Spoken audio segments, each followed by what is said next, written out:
හරි ඊළඟ දෛශික ගාන මෙහෙම කියලා තියෙනවා. O ලක්ෂයකට සාපේක්ෂව A B C පිහිටුම් දෛශික තුනක් මේ විදිහට කියලා තියෙනවා. O A දෛශිකේ මම සිම්පල් A කියලා ගත්තා. ඒ විදිහටම O B O C තුන් දෙනාම සිම්පල් අකුරු වලින් නම් කරගත්තා. හරිද? ඇල්ෆා කියලා කෙනෙක් ඉන්නවා. ඇල්ෆා බිඳුවට වඩා විශාලයි කියලා තියෙනවා. ගානේ AB දෛශිකයයි AC දෛශිකයයි ලම්බයි කියලා තියෙනවා. දෛශික දෙකක් ලම්බයි නම් ඒ දෙන්නගේ තිත් ගුණිතය බිඳුවක් වෙනවනේ. ඒ දෙක දීලා ඇල්ෆාගේ අගය හොයන්න කියලා තියෙන්නේ. හරිද? ඇල්ෆා හොයන එක නම් ලේසි. AB දෛශිකය බලනකොට හොයාගන්න ඕනි. AB දෛශිකය. පිහිටුම් දෛශිකයට සාපේක්ෂ වෙන කියන්නේ එතකොට AB දෛශිකය මට ලියන්න පුළුවන් B ඍණ A කියලා. හරිද? B කියලා ඉන්නේ කවුද? 2i ඍණ J ඍණ A දෛශිකය මෙතන i ධන ඇල්ෆා J. එතකොට 2i ගෙන් i අඩු වුනහම මෙතන ඉන්නේ i ඍණ J ඍණ ඇල්ෆා J ඍණ 1 ධන ඇල්ෆා J AB දෛශිකය මෙයා. ওই විදිහට අපිට ඊළඟට හොයාගන්න පුළුවන් AC දෛශිකය. AC දෛශිකය කියන්නේ C ඍණ A. C දෛශිකය කියන්නේ ඍණ ඇල්ෆා I ධන J. ඍණ A කියන්නේ I දෛශිකය ධන ඇල්ෆා J. ඍණ ඇල්ෆා I ඍණ I. එතකොට ඍණ ඇල්ෆා ධන 1යි I J ඍණ ඇල්ෆා J කියන්නේ මෙතනින් J එකක් එළියට ගත්තාම 1 ඍණ ඇල්ෆා AC දෛශිකයයි AB දෛශිකයයි දෙක හොයාගත්තා. අපි දන්නවා ලම්බ හින්දා AB දෛශිකයේ තිත AC කියන්නේ බිඳුවයි. එතකොට I දෛශිකයේ ඍණ 1 ධන ඇල්ෆා J තිතක් ඍණ ඇල්ෆා ධන 1 ධන J වතාවක් 1 ඍණ ඇල්ෆා සමානයි බිඳුවයි. හරිද? මේ විදිහට ගුණ කරන්න සෙට් කරනවා. I ටික වෙනම ගුණ කරන්න. මේ I මෙතන ඉන්නවා I එකක්. මේ I ගුණ කරන්න. එතකොට ඍණ ඇල්ෆා ධන 1 J ටික විතරක් ගුණ කරන්න. හේතුව IJ ගුණිතේ බිඳුවක් වෙනවා.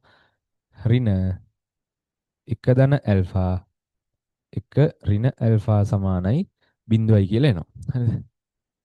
මම වහගන්නම්කෝ. මේ කොටස.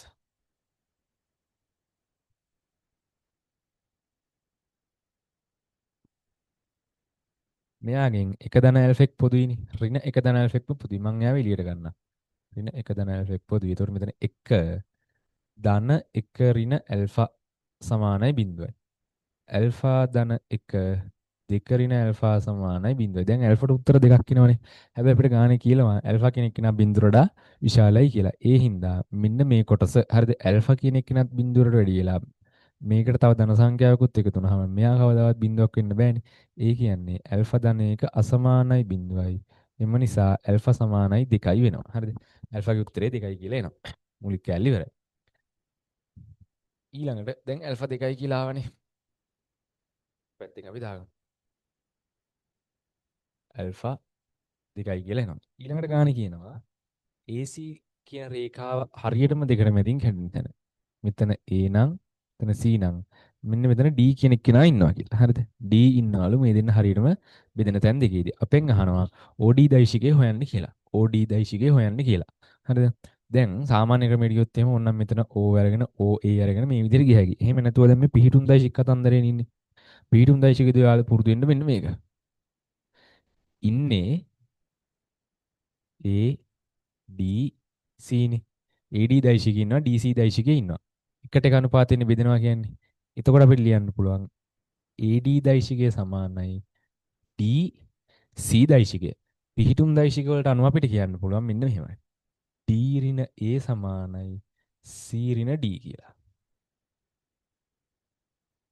C ඍණ D කියලා. ඍණ D කියන එක නම් මේ පැත්තට කියනවා. එතකොට 2D දෛශිකය සමානයි A දෛශිකය ධන C දෛශිකය D දෛශිකය කියලා එන්නේ A දෛශිකය ධන C දෛශිකය බෙදීම 2යි කියලා. A දෛශිකය ධන C දෛශිකය.